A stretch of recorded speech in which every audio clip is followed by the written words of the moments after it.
Yes dear students, good morning to all of you बच्चों।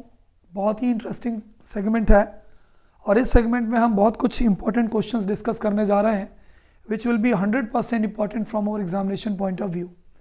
सबसे पहले तो बच्चों विटामिन्स के बारे में थोड़ा सा मैं आपको बताना चाहूँगा। What are vitamins? विटामिन्स क्या होते हैं?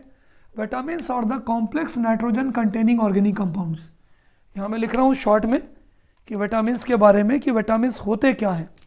What are vitamins? विटामिन्स क्या होते हैं? तो हम ये कह सकते हैं बच्चों, vitamins are nitrogen containing organic compounds. Complex vitamins are complex nitrogen containing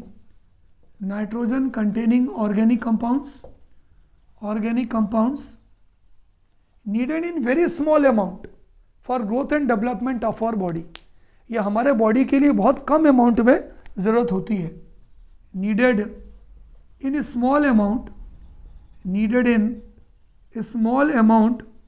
for growth and development of our body। needed in a small amount for growth and development of our body। तो कोई भी अगर आपसे vitamins के बारे में पूछे तो आप ये कह सकते हैं साहब कि vitamins are complex nitrogen organic compound needed in small amount for growth and development of our body. ठीक है, पॉज करिएगा, नोट कर लीजिएगा। फिर बच्चों ये आता है कि how many type of vitamins are there. दो टाइप के होते हैं। देखिए, water soluble vitamins and fat soluble vitamins. अगर आपसे पूछे भाई कि विटामिन्स कितने टाइप के होते हैं तो हम ये कह सकते हैं विटामिन दो टाइप के होते हैं, water soluble vitamin, fat soluble vitamin. Water soluble vitamins क्या होते हैं? B and C can not be stored in our body. बच्चों एक बहुत ही इंपॉर्टेंट क्वेश्चन है जो हमारे पेपर में कभी कभी आता है कि why vitamin B and C are not stored in our body. Vitamin B और सी हमारे बॉडी में स्टोर नहीं होती है। आपको मालूम है क्या होती है? They comes out of our body in the form of urine. ये हमारे बॉडी में पेशाब के रास्ते से बाहर चली जाती है। क्यों? Because they are water soluble vitamins. तो यदि हमारे पेपर में पूछा जाए कि why vitamin B and C are not can not be stored in our body, vitamin B और सी हमारे बॉडी में स्टोर क्यों नहीं की जा सकती है, तो आप बोलोगे vitamin B and C can not be stored in our body because they are water soluble vitamins and comes out of our body in the form of urine. इसको नोट कर लीजिए, बहुत ही इंपॉर्टेंट क्वेश्चन है ना। मैं चाहूँ तो यहाँ पे क्वेश्चन लिख देता हूँ कि why vitamin C can not be stored in our body,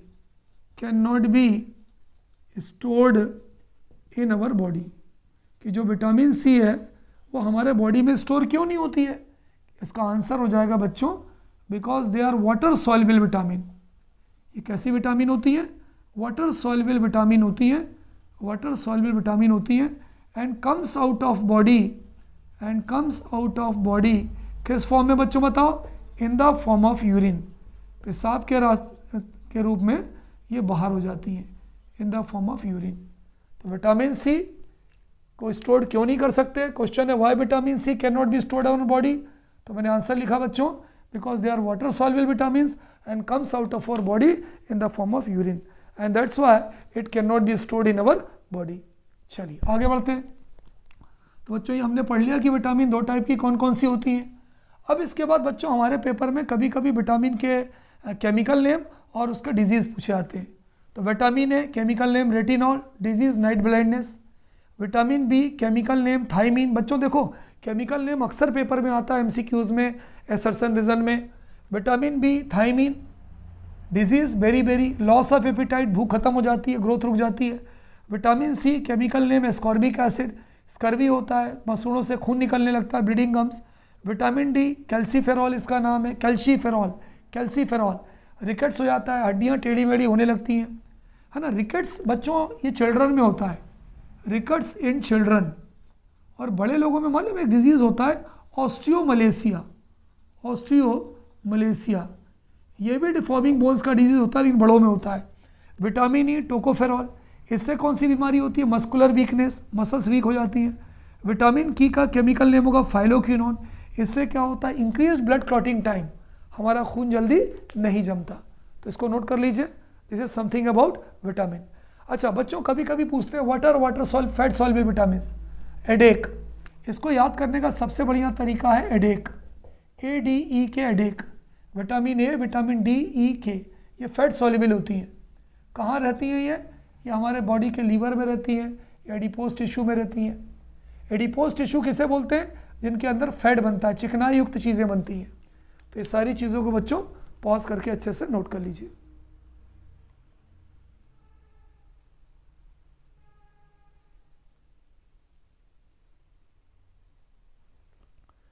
चलिए, कुछ क्वेश्चंस हैं बच्चों जो हम आपके साथ डिस्कस करने जा रहे हैं, बहुत ध्यान से देखिएगा, है ना। ये सारे क्वेश्चंस इंपॉर्टेंट है एग्जामिनेशन पॉइंट ऑफ व्यू से, कि ग्लूकोज और जो सुक्रोज होता है बच्चों, ये पानी में सॉल्युबल होता है। ग्लूकोज और सुक्रोज पानी में सॉल्युबल होता है। क्वेश्चन है, ग्लूकोज एंड सुक्रोज ये होता है वाटर सॉल्युबल, जबकि साइक्लोहेक्सेन और बेंजीन एंड बेंजीन ये होती है वाटर इनसॉल्युबल।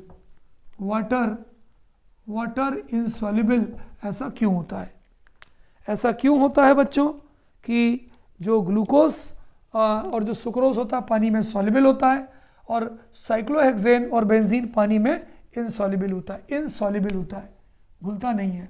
देखो बच्चों, वाटर जो हमारा मॉलिक्यूल होता है ये पोलार होता है। पोलार समझते हो? पोलार मतलब चार्ज्ड होता है, इस पे चार्ज होता है। ग्लूकोज सुक्रोज जो मॉलिक्यूल है ये भी पोलार होता है। पोलार मतलब इस पर भी चार्ज होता है। अच्छा, पोलार लाइक डिजॉल्व लाइक, इसका आंसर हो जाएगा बच्चों like dissolves like. Tiwari sir इसका मतलब क्या होता है लाइक डिजॉल्व लाइक?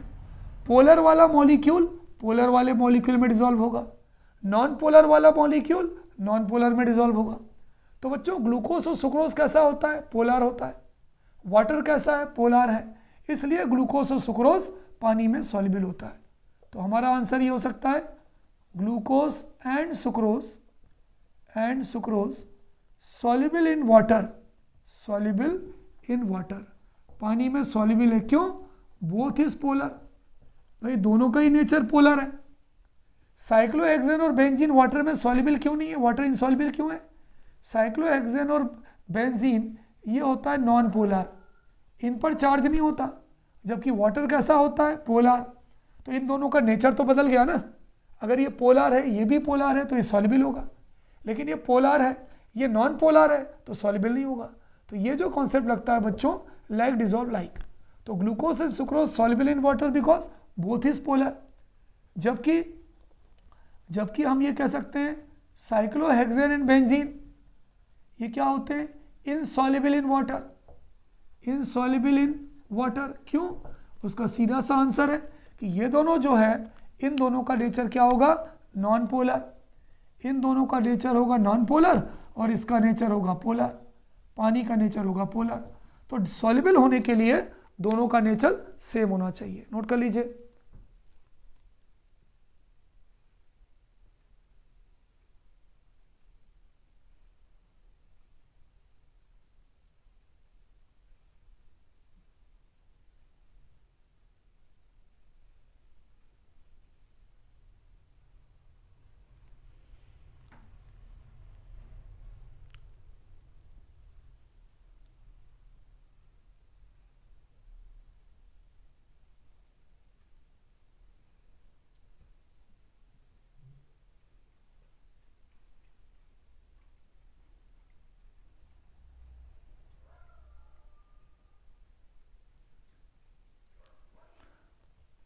बच्चों अगला क्वेश्चन ये है कि जीटर आयन जो होता है, अमाइनो एसिड जो होता है, इसका बॉइलिंग पॉइंट भी ज़्यादा होता है और साथ में इसकी पानी में सॉल्युबिलिटी भी ज़्यादा होती है।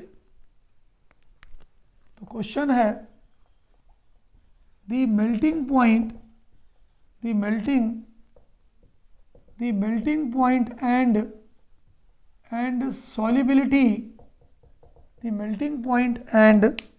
solubility of amino acid of amino acid is higher than halo acids, is higher than, ठीक है, is higher than halo acids. Why? Is higher than halo acids. Why? Question note कर लीजिए. The melting point and solubility of amino acid is higher than halo acids. देखो बच्चों, आपको याद हो मैंने आपको इसके आंसर में बताया था कि जो अमाइनो एसिड्स होते हैं, अमाइनो एसिड्स को यदि हम एक्वस सॉल्यूशन में डाल दें, पानी में डाल दें, तो ये कौन सा आयन बनाते हैं बताओ? मैंने बताया था ज्वीटर आयन. कौन सा आयन बनाते हैं? Zwitter ion. In water forms zwitter ion. ZWITT zwitter ion. Zwitter ion याद आ रहा है आपको? NH3 positive, CHR COO negative. ये फार्मूला है ज्वीटर आयन का. इस ज्वीटर आयन में क्या होता है? This zwitter ion has high dipole interaction. High dipole interaction. अरे भाई, ये तो एक ज्वीटर आयन है, बहुत सारे ज्वीटर आयन है, तो एक का पॉजिटिव दूसरे के निगेटिव से, दूसरे का निगेटिव तीसरे के पॉजिटिव से, इनके मॉलिक्यूल आपस में हाई डाइपोल इंटरेक्शन से जुड़े रहेंगे. तो क्या होगा? इनको तोड़ने के लिए कम एनर्जी चाहिए होगी कि ज़्यादा एनर्जी चाहिए होगी? Large amount of energy required to break it. Large amount of energy required to break. इनको तोड़ने के लिए ज़्यादा एनर्जी चाहिए होगी. जब ज़्यादा एनर्जी चाहिए होगी तो क्या होगा? Therefore boiling point will be high. इनका जो है बॉइलिंग पॉइंट कैसा होगा? हाई होगा. नोट कर लीजिए, इनका जो है बॉइलिंग पॉइंट जो है क्या होगा? हाई होगा. ठीक है, क्योंकि ये सॉल्ट बना लेंगे ना, पॉजिटिव निगेटिव सॉल्ट है. तो फिर से सुन लीजिए, अमोनियो एसिड पानी में ज्यूटर आयन बनाता है. ज्यूटर आयन के मॉलिक्यूल हाई डाइपोल इंटरेक्शन से जुड़े होते हैं, इसलिए इनको तोड़ने के लिए ज़्यादा एनर्जी चाहिए होती है. और ज़्यादा एनर्जी चाहिए होगी तो बच्चों क्या होगा? इनका बॉइलिंग पॉइंट भी हाई होगा. नोट कर लीजिए. अगर दोनों चार्ज होते हैं तो क्या हम इनको सॉल्ट कह सकते हैं? सॉल्ट कह सकते हैं. ज्वीटर आयन जो होता है वो सॉल्ट होता है, और जो सॉल्ट होता है उसकी पानी में सॉल्टी ज़्यादा होती है. बताओगे नमक की पानी में सॉल्टी ज़्यादा क्यों होती है? सॉल्ट पोलर होता है, सॉल्ट में चार्ज है, पॉजिटिव चार्ज नेगेटिव चार्ज. पानी भी पोलर है और इसलिए दोनों की सॉल्टी अधिक होती है. तो सॉल्ट जो ज्यूटर आयन होता है polar in nature, plus water का नेचर भी कैसा है? उस पर भी चार्ज है, वो भी है पोलर इन नेचर. इसलिए हम ये कह सकते हैं कि जो अमाइनो एसिड है उसकी और पानी की, है ना, amino acid soluble in water. इसलिए हम ये कह सकते हैं कि जो अमाइनो एसिड होता है वो पानी में सॉल्युबल भी होता है. ठीक है, तो इसको नोट कर लीजिए.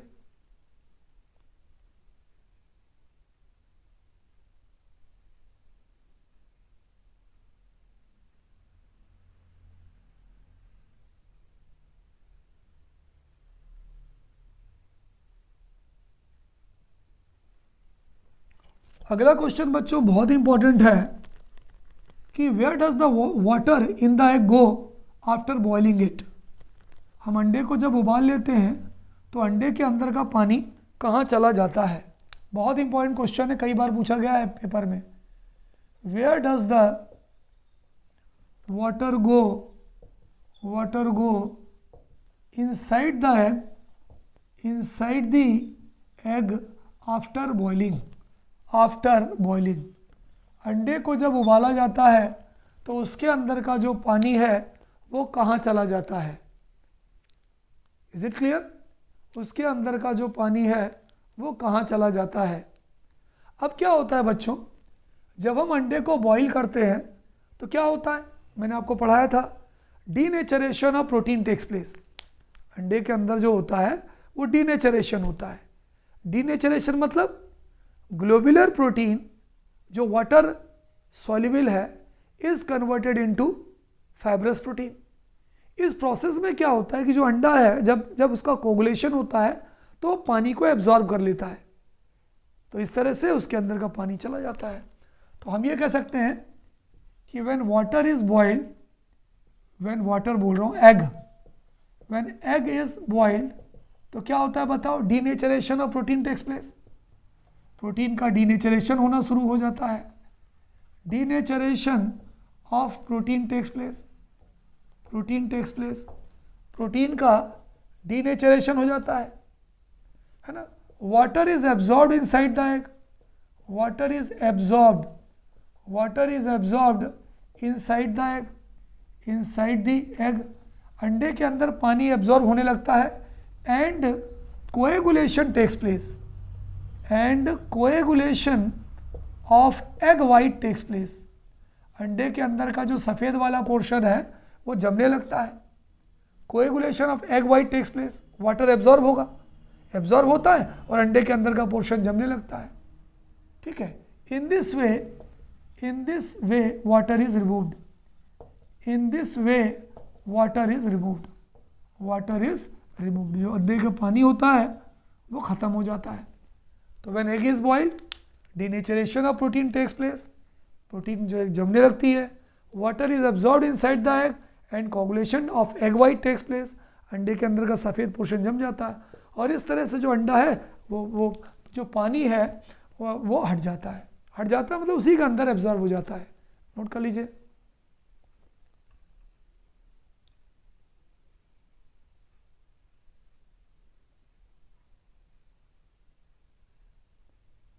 बच्चों एक बहुत ही इंटरेस्टिंग क्वेश्चन है, बहुत बड़ा क्वेश्चन है और आप लोगों ने पढ़ा होगा कि what is the difference between nucleotide and nucleoside, कि न्यूक्लियोटाइड और न्यूक्लियोसाइड के बीच में क्या डिफरेंस होता है। बच्चों ये जो क्वेश्चन है ये कई बार हमारे पेपर में आ चुका है ना, this is most important question of our unit, कि what is the difference between nucleotide and nucleoside, nucleotide और न्यूक्लियोसाइड के बीच में क्या डिफरेंस है ना, सुनिएगा।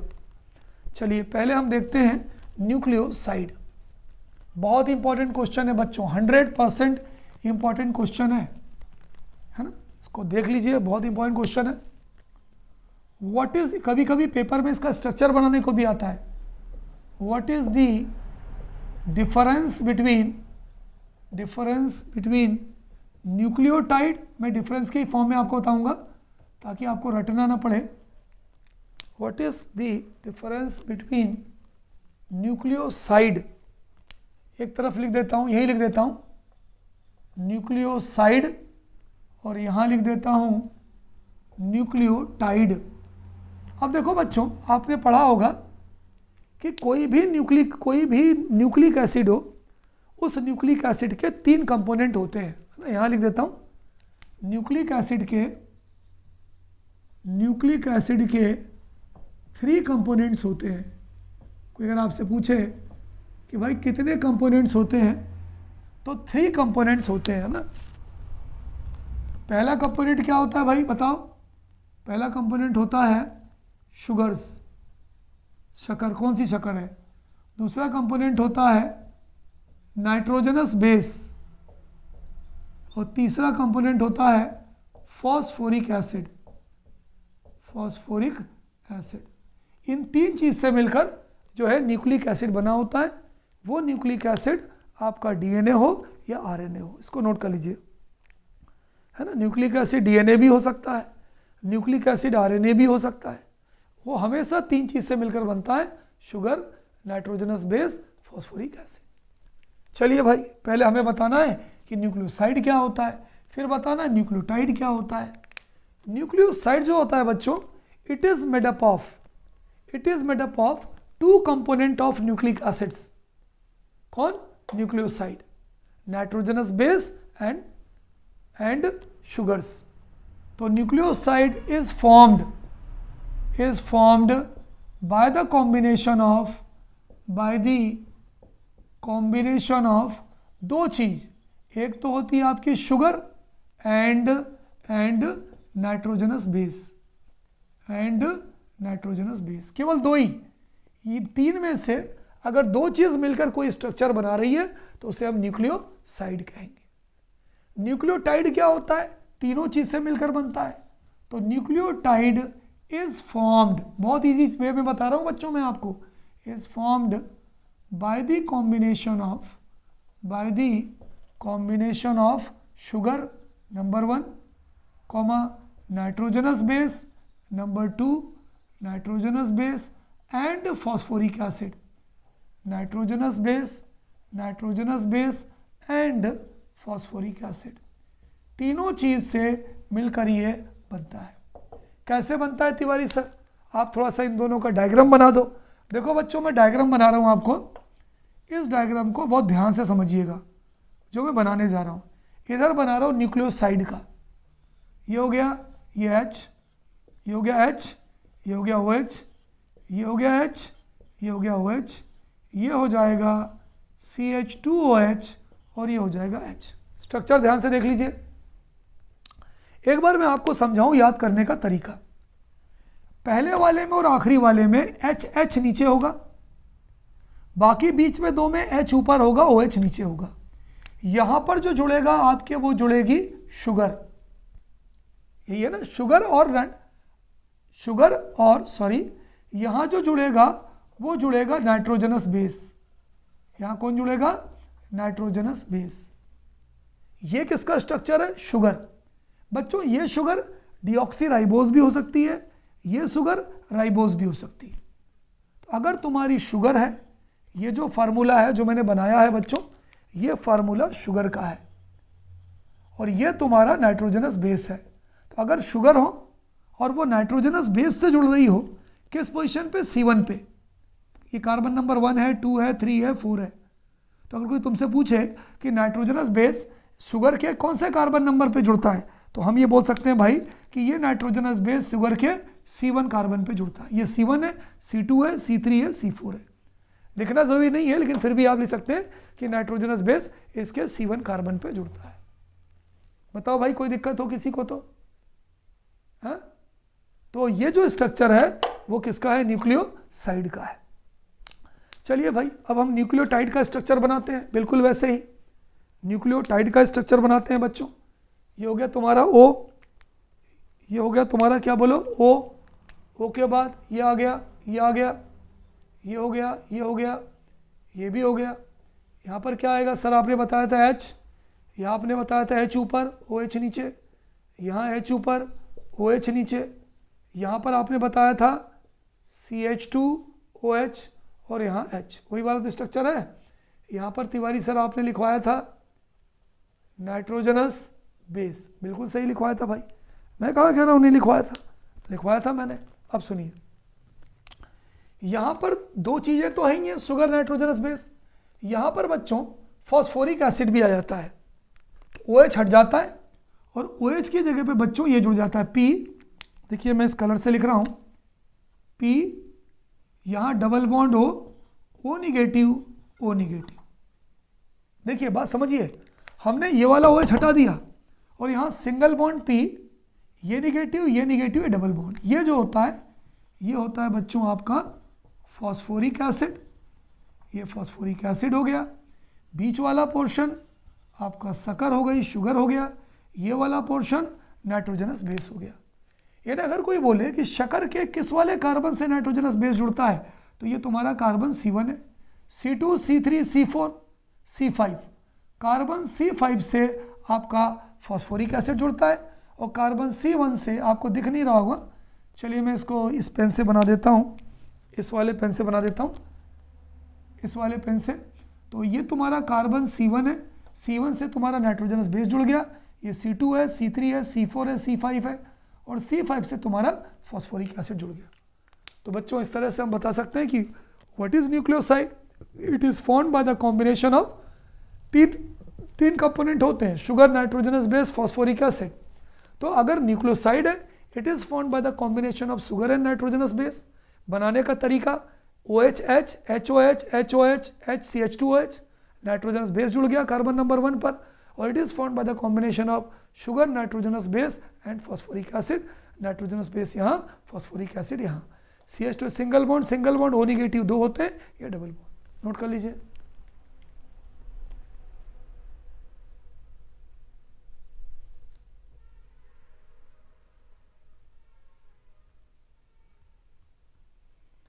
इसको अच्छे से नोट करिए बच्चों, this is very important from examination point of view, इस चीज़ को समझ लीजिएगा, ठीक है। बहुत इंपॉर्टेंट क्वेश्चन है परीक्षा की दृष्टि से बच्चों, इसको अच्छे से नोट कर लीजिएगा।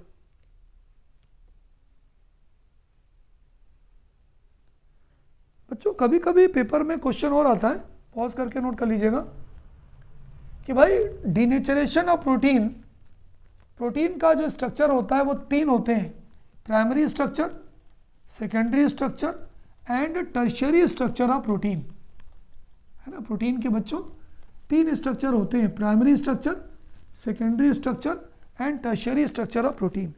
तो कभी कभी पेपर में आता है कि in which structure of protein, in which structure, STRUCTURE, structure of protein, protein denaturation takes place, protein के किस स्ट्रक्चर में डीनेचरेशन टेक्स प्लेस, मतलब वो बिगड़ सकता है।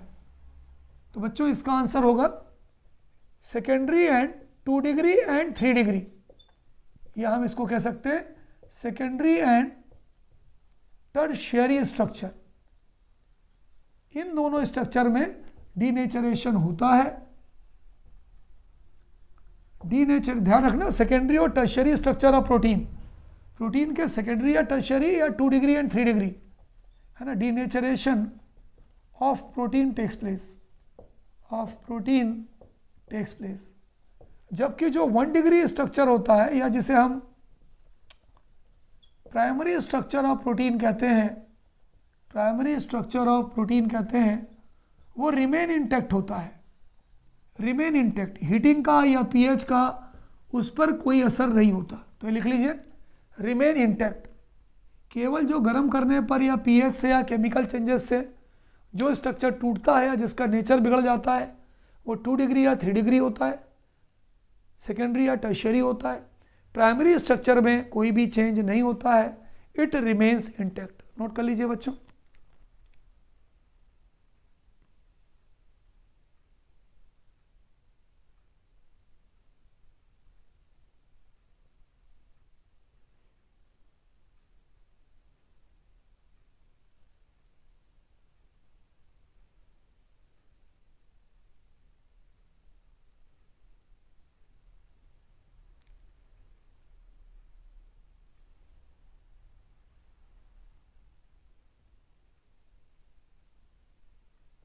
को नोट कर लीजिए बच्चों।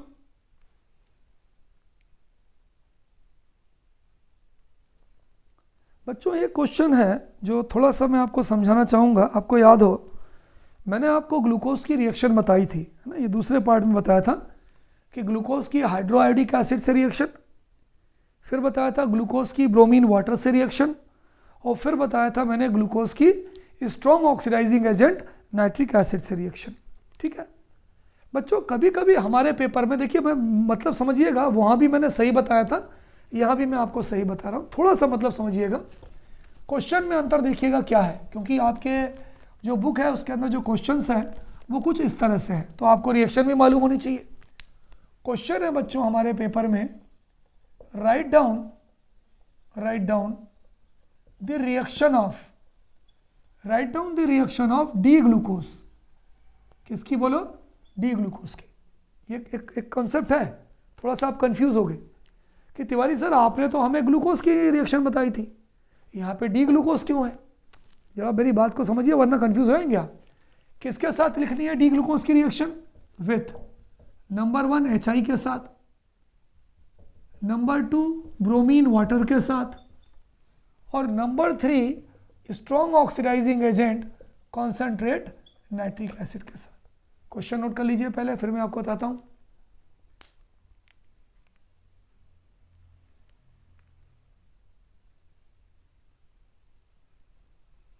क्वेश्चन नोट कर लीजिए बच्चों देखो इस क्वेश्चन में क्या है, मैंने जो आपको ये रिएक्शन बताया था, है ना, बहुत ध्यान से सुनना भाई, इतना आसान नहीं है।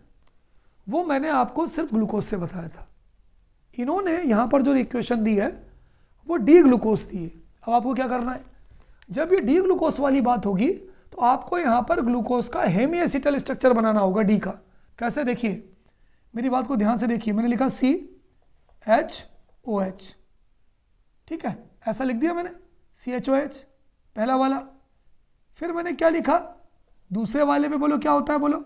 ये तो पहला वाला हो गया HOH, तीसरे वाले पे OHH, चौथे वाले पे HOH, पांचवें वाले पे H, और ये वाला जो था आपको याद हो ये इससे जुड़ जाता है और ये हो जाता है CH2H। ये जो स्ट्रक्चर है बच्चों, ये स्ट्रक्चर है हमारा डी ग्लूकोज का। अब यहाँ पे कंफ्यूजन है कि तिवारी सर इससे हम रिएक्शन कैसे लिखें। अब आप क्या करोगे, इस डी ग्लूकोज को आप ग्लूकोज के स्ट्रक्चर में कन्वर्ट कर दो, जो मैंने आपको बताया था, डायरेक्ट लिख दो। अरे भाई इसके बाद वो डायरेक्ट लिख दो। कैसे, मैंने आपको बताया था, सुनिएगा ध्यान से। ये हो गया CHO, हो गया CHO, यहाँ लिख दो CHOH का होल 4 और ये लिख दो CH2OH। अब यहाँ पहली रिएक्शन किससे बोला इन्होंने, HI से।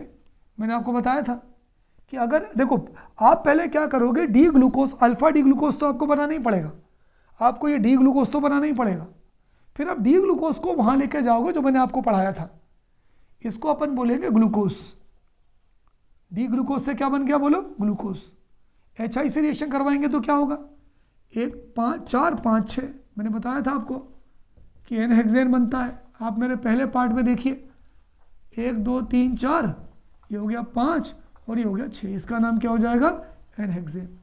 इसको बच्चों आप सेकेंड पार्ट में देखिए, बहुत डिटेल में मैंने आपको बताया हुआ है, बढ़िया तरीके से, मज़ा आ जाएगा। दूसरा ये बोल रहे हैं कि इसकी रिएक्शन हम ब्रोमीन वाटर से करेंगे तो क्या होगा, आप ब्रोमीन वाटर से करोगे तो एक CHO की जगह COOH आ जाएगा। यहाँ पे क्या होता है, ब्रोमीन वाटर क्या करता है, ब्रोमीन वाटर हमारा करता है oxidation of CHO group, oxidation of CHO group. ये वाले CHO का ग्रुप का सिर्फ ऑक्सीडेशन करेगा तो क्या बन जाएगा बच्चों, बताओ। मैंने आपको पढ़ाया था COOH, ये हो जाएगा CHOH का होल 4 और ये हो जाएगा CH2OH। कोई बच्चा इसका नाम बताएगा जिसने पढ़ा होगा, इसका नाम होता है ग्लूकोनिक एसिड। मैंने आपको पढ़ाया था, इसका नाम होता है ग्लूकोनिक एसिड। तीसरा ये क्या बोल रहे हैं, इसी की रिएक्शन करवा दो कॉन्सेंट्रेट नाइट्रिक एसिड की प्रेजेंस में, जो स्ट्रॉन्ग ऑक्सीडाइजिंग एजेंट है। तो ये क्या करता है, CHO का भी ऑक्सीडेशन करता है और CH2OH का भी ऑक्सीडेशन करता है। तो यहाँ पे आप लिख सकते हो ऑक्सीडेशन ऑफ, है ना, देखिए मैं पढ़ा चुका हूँ आपको, oxidation of CHO and CH2OH, और दोनों को COOH में कन्वर्ट कर देता है, इसको भी इसको भी। तो यहाँ पे आ जाएगा COOH, सिंगल बॉन्ड CHOH का होल 4, सिंगल बॉन्ड COOH। बताओगे बच्चों इसका एसिड का नाम क्या है, मैंने आपको पढ़ाया था, this acid is called as saccharic acid. इस एसिड को बच्चों हम कौन सा एसिड बोलते हैं, बोलो सैकेरिक एसिड। तो इस तरह से बच्चों अगर हम ये देखें, देखिए यहाँ से तो मैं ऑलरेडी आपको सेकंड पार्ट में बता चुका हूँ। यहाँ पे इन्होंने जो कन्फ्यूज़न क्रिएट किया है वो किया है कि डी ग्लूकोज से कैसे बनाओगे। तो आपको कुछ नहीं करना है, डी ग्लूकोज बना दीजिए ये स्ट्रक्चर, इसके बाद सीधे ग्लूकोज पे आ जाइए और फिर ये पूरा कर दीजिए। अगर मान लीजिए पेपर में आप ये नहीं बना पाते तो सीधे यहाँ लिख दीजिए डी ग्लूकोज, ये लिख दीजिए यहाँ पे, और रिवर्सिबल करके बना के फिर तो आपको मालूम है, नोट कर लीजिए।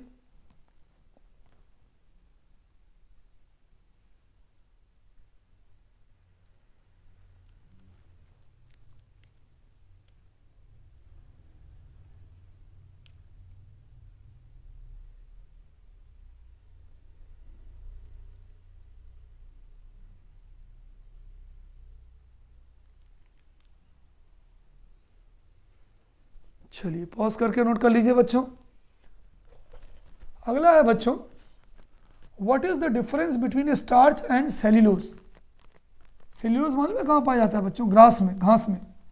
तभी तो जब जानवर खाते हैं तो आपने पढ़ा होगा कि सेल्यूलोज का डाइजेशन ईजी नहीं होता है। जानवर जब उसको खाते हैं तो उसको चबाते रहते हैं, तो इसलिए हम ये कह सकते हैं कि सेल्यूलोज का जो डाइजेशन है बच्चों वो ईजी नहीं होता। The digestion of cellulose is not easy.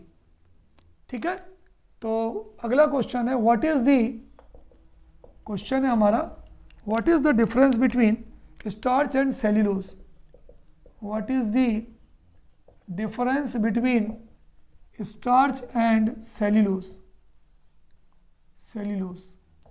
Starch जो होता है बच्चों, वो एक कंपाउंड का कॉम्बिनेशन नहीं होता है, it is a combination of two compounds, amylose and amylopectin. किन दो का कॉम्बिनेशन होता है बच्चों?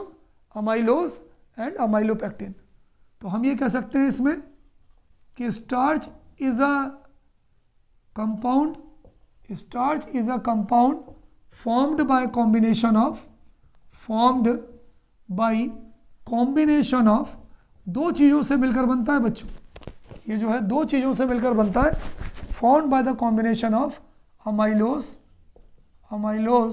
and amylopectin PECTIN लिख लीजिए। Starch is a compound formed by the combination of amylose and amylopectin। जबकि जो सेल्यूलोज होता है it is a single compound, जबकि जो हम ये कह सकते हैं कि cellulose is a single compound. तो ये डिफरेंस हो गया कि सेल्यूलोज जो है वो एक कंपाउंड से बना होता है, जबकि स्टार्च जो होता है it's a compound formed by the combination of two compounds,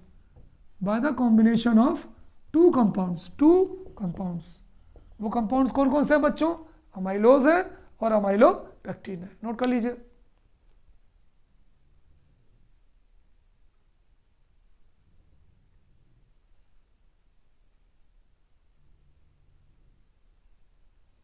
इसमें चाहो तो एक चीज़ और लिख लो कि जो अमाइलोज है और अमाइलोपेक्टिन है, इनकी वाटर में सॉल्युबिलिटी अलग अलग होती है।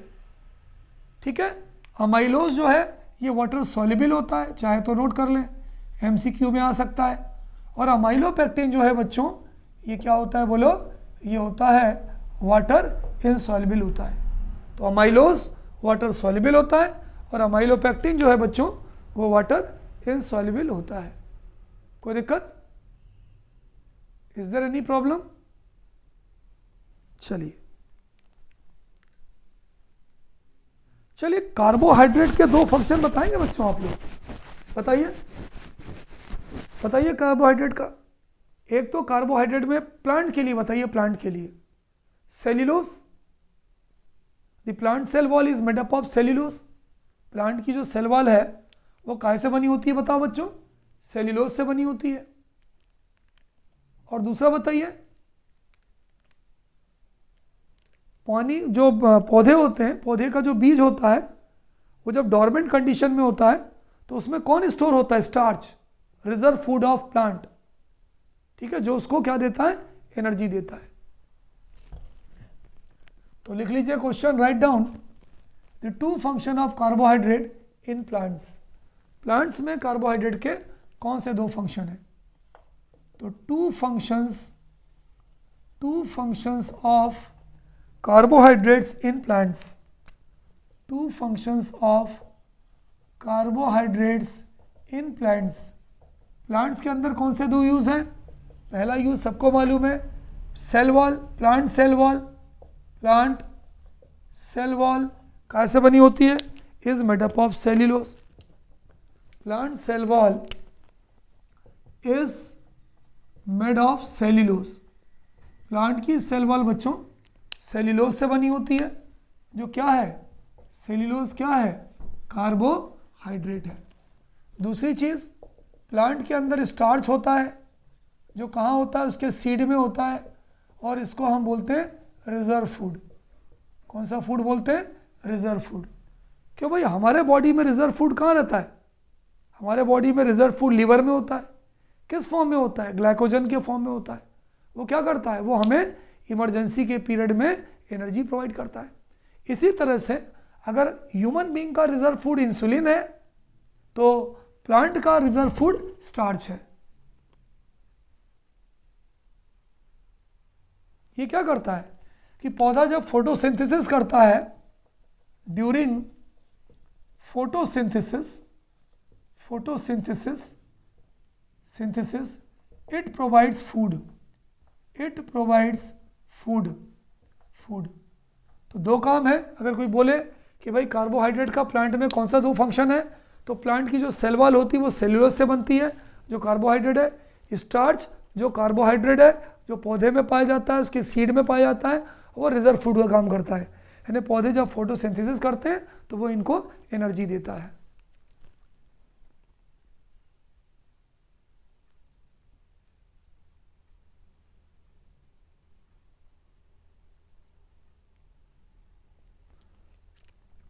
और बच्चों देखो, अब मैं आपको दो बातें बताऊं। कभी कभी पेपर में ये क्वेश्चन पूछते हैं what will be the hydrolysis product of, है ना।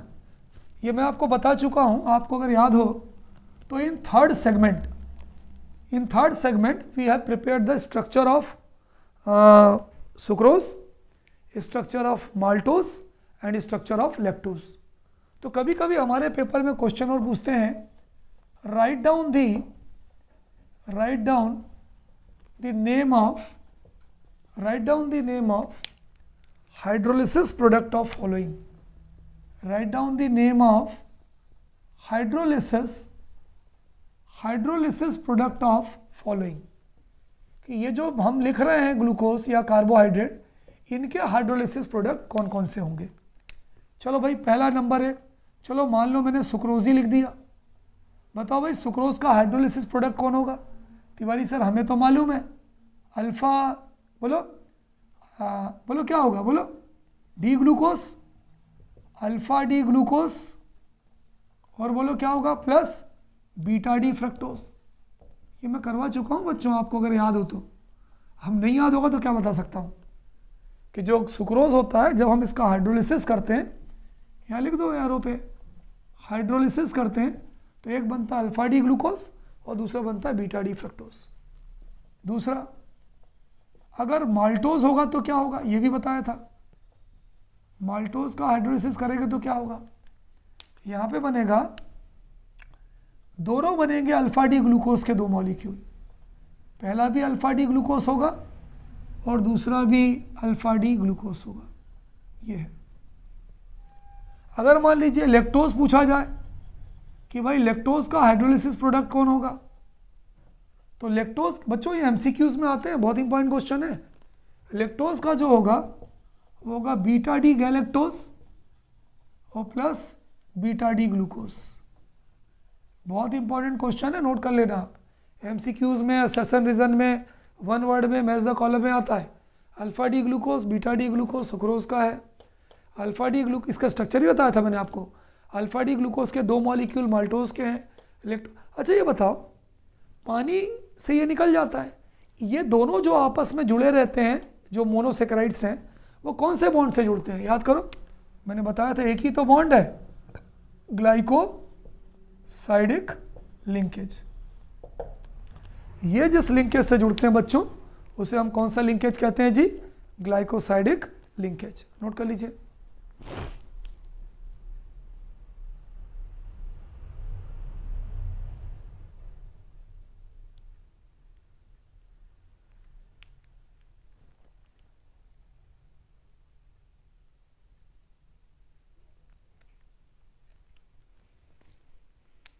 बच्चों एक क्वेश्चन है जो बहुत बड़ा क्वेश्चन है, बहुत ही बड़ा क्वेश्चन है कि मैं लिखने जा रहा हूं। देखिए ये सब चीज़ें मैं क्यों बता रहा हूं, ताकि सारे इंपॉर्टेंट क्वेश्चन से 100% revision is there.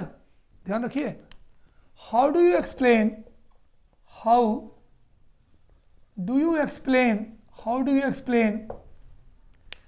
The absence of aldehyde group. How do you explain the absence of aldehyde group in the pentaacetate of glucose, in the pentaacetate of alpha D glucose. कि जो alpha D glucose होता है उसका जब हम पेंटाएसीटेट बनाते हैं तो उसके अंदर जो एल्डिहाइड ग्रुप है वो एब्सेंट होता है ना। इसको आप कैसे प्रूफ करोगे, है ना, इसको आप कैसे प्रूफ करोगे कि जो ग्लूकोज का पेंटाएसीटेट होता है उसके अंदर अल्फा डी, उसके अंदर एल्डिहाइड ग्रुप एब्सेंट होता है। कैसे प्रूफ करोगे? देखो बच्चों, मैं आपको बहुत अच्छे से बताता हूँ, इस क्वेश्चन को बहुत ध्यान से सुनिए, and this is going to be the last question of this part, और बहुत ही मज़ेदार क्वेश्चन है, ठीक, बहुत ध्यान सुनिएगा। अगर मान लीजिए मैं ग्लूकोज का एल्डिहाइड फॉर्म लेता हूँ, मैंने आपको पढ़ाया था, number A, glucose with aldehyde, glucose with aldehyde group, aldehyde group. अगर मान लीजिए मैं ग्लूकोज पे एल्डिहाइड लगाता हूँ तो ये हो जाएगा CHO, है ना। मैं लिख सकता हूँ क्या CH डबल बॉन्ड? हो, बिल्कुल लिख सकते हो तिवारी सर, CHOH का होल 4 CH2OH। आपको याद हो हमने इसकी रिएक्शन हाइड्रोक्सिल एमीन से करवाई थी। हाइड्रोक्सिल एमीन का फार्मूला होता है NH2OH, ये O और ये H2, क्या निकल गया तिवारी सर? पानी निकल गया। क्या बचा? CH double bond NOH single bond, CHOH का होल 4 सिंगल बॉन्ड CH2OH। इस वाले कंपाउंड का नाम है ग्लूकोज, इस वाले कंपाउंड का नाम है ग्लूकोज ऑक्सिम। तो भाई मेरे यहाँ पर इस ग्लूकोज के पास एल्डिहाइड ग्रुप था, इसने क्या किया? इसने हाइड्रोक्सिल एमीन से रिएक्ट किया, इस कंपाउंड का नाम है हाइड्रोक्सिल एमीन। ये रिएक्शन बच्चों मैं आपको सेकेंड पार्ट में करवा चुका हूँ, अगर आप देखिए बड़ा मज़ा आएगा सेकेंड पार्ट में। ये यहाँ पे क्या कह रहे हैं? ये कह रहे हैं कि अगर हम इसी ग्लूकोज का साइक्लिक स्ट्रक्चर बना लें और उसको अल्फा डी ग्लूकोज बना लें, अल्फा डी ग्लूकोज बना लें, और अल्फा डी ग्लूकोज का पेंटा एसीटेट बना लें। चलिए पहले तो हम अल्फा डी ग्लूकोज देखते हैं। इधर देखिए, alpha D glucose, alpha D glucose का फार्मूला क्या होता है बच्चों? C, यहाँ H होगा, ये हो जाएगा OH, दूसरे में H OH, तीसरे में H OH, alpha D glucose है ना, alpha D glucose H OH, 1 2 3 4 H, यहाँ पर आ जाएगा O, ये आ गया O, और ये हो जाएगा CH2OH। इस कंपाउंड का नाम है अल्फा डी ग्लूकोज। आप ये बताइए, आपको इस अल्फा डी ग्लूकोज में कहीं एल्डिहाइड दिख रहा है? बताइए, कहीं नहीं दिख रहा है। और अगर आप इसके 5 एसीटेट के मॉलिक्यूल से रिएक्शन कराते हो, CH3COCl, इसका नाम है एसिटाइल क्लोराइड, 5 एसिटाइल क्लोराइड के मॉलिक्यूल से रिएक्शन कराते हो तो 5 हाइड्रोजन, ये 1 2 3 4 4 और एक 5 हाइड्रोजन और 5 Cl, क्या निकल जाएगा? माइनस HCl, कितने? 5, COCH3 बचे 5, तो ये क्या बन जाएगा बोलो? ये बन जाएगा CHOCOCH3, CHOCOCH3, C बॉन्ड बना जरूरी नहीं, सीधे खींच दीजिए, OCOCH3 H, ये हो जाएगा H, COCH3, 1 2 3 4 4, 5 में तो कुछ है ही नहीं, ये यहाँ पे क्या हो जाएगा? O हो जाएगा, और ये हो जाएगा CH2OH। इस कंपाउंड का नाम है बच्चों ग्लूकोज पेंटा एसीटेट। क्या नाम है बताओ? ग्लूकोज पेंटा एसीटेट। इस ग्लूकोज पेंटा एसीटेट में क्या आपको कहीं CHO ग्रुप दिख रहा है क्या? नहीं दिख रहा। और अगर CHO ग्रुप नहीं दिख रहा तो क्या अगर हम इसकी रिएक्शन करवाएं, सपोज करिए मैं इसकी रिएक्शन करवाता हूं NH2OH से, देखो यहाँ तो NH2OH से रिएक्शन हो गई क्योंकि एल्डिहाइड ग्रुप था, H2O निकल गया और ऑक्सीजन बन गया, यहाँ रिएक्शन ही नहीं हो रही है, तो हम क्या लिखेंगे? No reaction, no reaction. तो बच्चों हमारा आंसर क्या होगा? ये तो भूल जाइए, तो हमने बताया है कि अगर एल्डिहाइड ग्रुप होता तो वो ऑक्सीजन बनाता। हमारा क्वेश्चन क्या है? How do you explain the absence of aldehyde group in the penta acetate of alpha D glucose? Alpha D glucose से हमने पेंटा एसीटेट बनाया। जब हमने पेंटा एसीटेट बनाया तो हम ये लिख सकते हैं, हम यहाँ पे ये लिख सकते हैं कि glucose penta acetate does not contain CHO group, aldehyde group, therefore does not react with hydroxylamine। तो बच्चों ये हमारा लास्ट क्वेश्चन था। तो डियर स्टूडेंट्स, इस तरह से हमारी जो यूनिट थी बायोमोलिक्यूल्स, इसके अंदर हमने सारे क्वेश्चंस, जितने भी क्वेश्चंस हो सकते थे, 58, 54 सारे बहुत माइन्यूटली डिस्कस किए। और I think if you will see this unit and my revision visuals, then I think you will attend each and every questions of your examination. तो बच्चों देखना मत भूलिएगा। इसके बाद हम फिजिकल केमिस्ट्री पे चलते हैं, जो हमारे लिए बहुत मज़ेदार यूनिट होने वाली है, दैट इज़ सॉल्यूशन। तो अगले जो पार्ट आपके लिए स्टार्ट होंगे वो सॉल्यूशन होंगे। देखते रहिए ये चैनल।